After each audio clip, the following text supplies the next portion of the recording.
So, some more information has come out on this whole Bishop Lamor Whitehead grabbing a woman by the back of her neck during a live stream situation. I thought that he choked her, but he apparently didn't choke her. He just grabbed her by the back of her neck, right? But anyway, I wanted to update everyone because some more information has came out, and after seeing the information, I wanted to assess: am I correct in my judgment of the whole entire situation? Am I correct in the things that I said in my last video? And if you haven't seen the last video, definitely go check it out.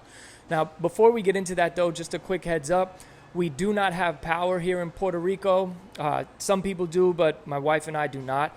So I apologize if you hear a lot of noise in the background. I have to leave the balcony open because if not, it gets sweltering hot in here. So please keep the island in your prayers. My wife and I are very fortunate in comparison to many people who have lost their businesses and homes and everything like that. So definitely keep the island and its people in your prayers. All right, so with that being said, let's get into this. And some more information has come out, not only about the women who went to his church and were involved in this whole entire situation, but he also released the security cam footage. And in releasing it, he said that this should clear him of any wrongdoing, right? And his mindset behind that is that these women showed up purposely to disrupt his church. So because of that, the whole entire situation transpired, and he believes that he's validated in doing what he did. So what we're going to do is watch the security cam footage. We're going to watch a little bit of the footage of these women outside before they went in, and then we're going to break it down and see if my assessment was incorrect or not. All right, let's get to it. And I'm also going to play this at a little bit faster speed because it's just drags. But all right. So if you look at this woman who just stood up, that's the woman, one of the women who just showed up at his church, and he pulled them in. He said, "Hey, you want to come up here? You want to preach?" And this was him bringing attention to them and calling them out and bringing them up to the front, right? So if you didn't see the video, this is where he was speaking in tongues and yelling at her and stuff like that. So this is the part where he says, you'll see real quick where he grabs her. So she starts to walk back, and then he says some things, and she comes back, and then this is it right here. Boom. That's where it happened. He grabbed her and brought her out, right? So if you look at that footage, you can see that these women were there causing problems. And if we just look at this woman who was outside, filming the pastor's cars and filming, being outside of the church and talking about how she's about to go in there, that's a little sketchy. Yeah, the Bishop Rolls Royce is out here, and the G-Wagon, the infamous G-Wagon is here, you guys. Yeah. I told y'all, I'm really outside. I'm out here. So yeah. Hold on. I don't know how to do. Okay, yeah, I'm back.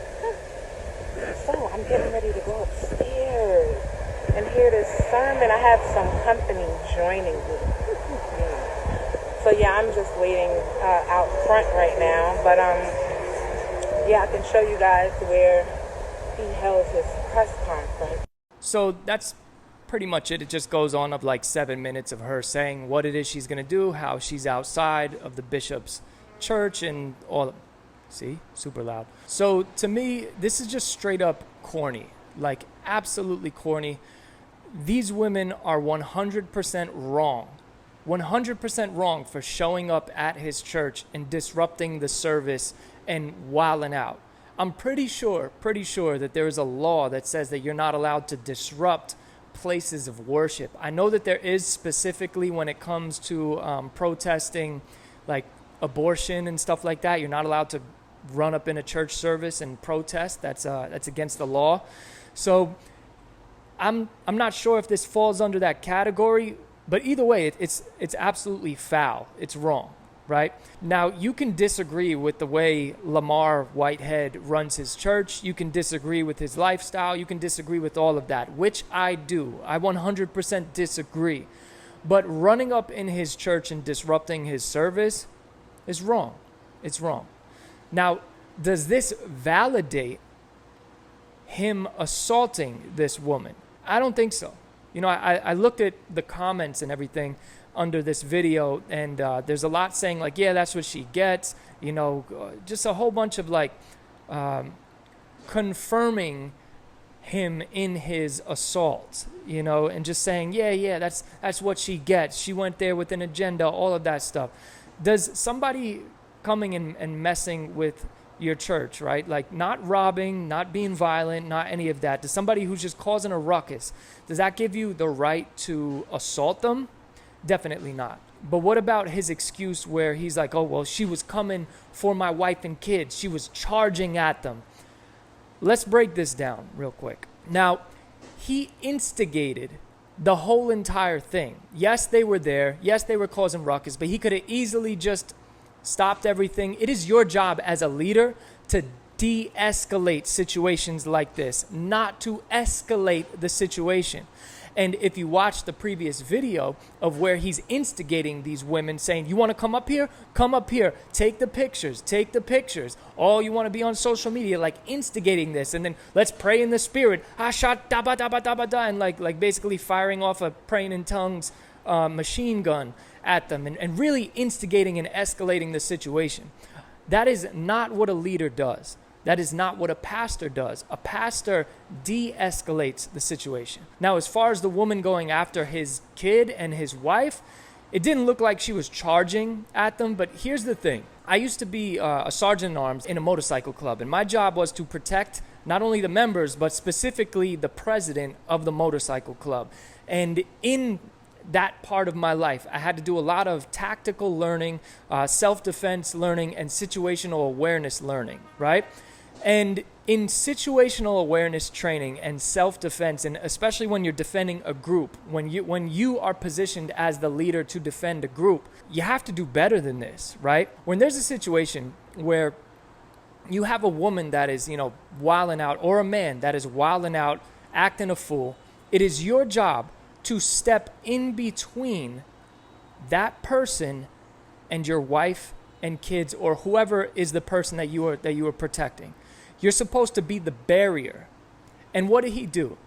Instead of being the barrier, he instigated it, got back on stage in front of the cameras, instigated it, and then when she walked in that direction, then he grabbed her and choked her, or whatever it is that he did. You got to be better than this. You got to be smarter. You should have been between. If you really were afraid, if you were really catching flashbacks of everything that happened from the robbery, you should have been in between that woman and your wife and kids. That's where you should have been, not back on stage instigating this thing further. Now, here's the thing.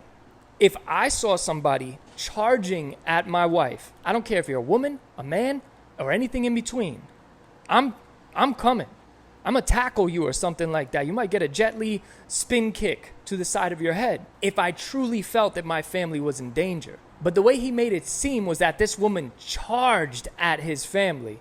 She didn't charge at his family. She was just running around talking all this stuff and blah, blah, blah, blah, blah, like that, right? And what I think happened, judging from how he has acted in the past, how he acted during the sermon, and how he reacted when she was in front, I think that this was not a self-defense move. This was a move of anger. And in his anger, he came off stage, grabbed her by the back of the neck, and said, "Get out, I'm taking you out of here," right? And you can hear it in his voice when he's like, press whatever charges you want, like this arrogance and this intensity. And again, this is not how a pastor or a leader is to be acting. This is biblical stuff, guys. Biblical. This ain't my opinion. This is biblical. Should we defend our family? Yes. Like people like to pull the whole, oh yeah, well, turn the other cheek thing. Look, there's a lot of context to that verse about turning the other cheek in the cultural context of the time of when somebody slaps you on the cheek. I'm not going to get into that in this video, but to think that you're not allowed to defend yourself and defend your family because you're a Christian, like that's crazy. So, but this situation was not that. This wasn't him in self-defense mode or defending his family. This is him having an outrage of anger and an outburst, and that anger coming to the surface and intentionally assaulting a woman. So, are the women right for showing up at his church and causing a ruckus? No, they're absolutely wrong. Does that excuse Lamar's actions? Definitely not. You do not put your hands on a woman. Ever. Ever, ever, ever. Unless there is an actual threat. This dude 100% needs to step down.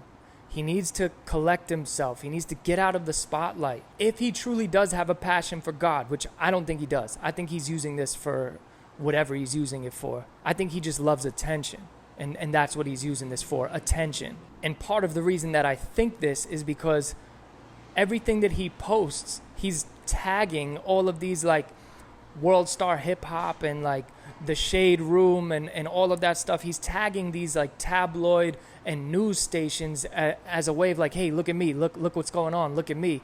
Even, right here, I'll pull up this picture where, he just gave out a lot of money to his neighborhood, and good. I'm glad that he's doing good stuff. That's awesome. But doing good stuff does not make you a good person. Just means you're doing good stuff. And if you watch this video, I'm not going to play it, but if you watch this video, it's all about him and how good he is and all of that. And then guess what? He tags all of these news stations. Look at me, look at me, look at me. I do not see any look at Jesus, look at Jesus, look at Jesus in anything that this man does. Now, if you want to see my original video where I exposed this dude for liking Instagram model pictures, and which is probably the reason why he blocked me on Instagram, then click this video right here. And again, please keep Puerto Rico in your prayers. We have a few really dope live streams that are going to be coming up once we get power back. So stay tuned, subscribe, all of that stuff. I'll see you guys later.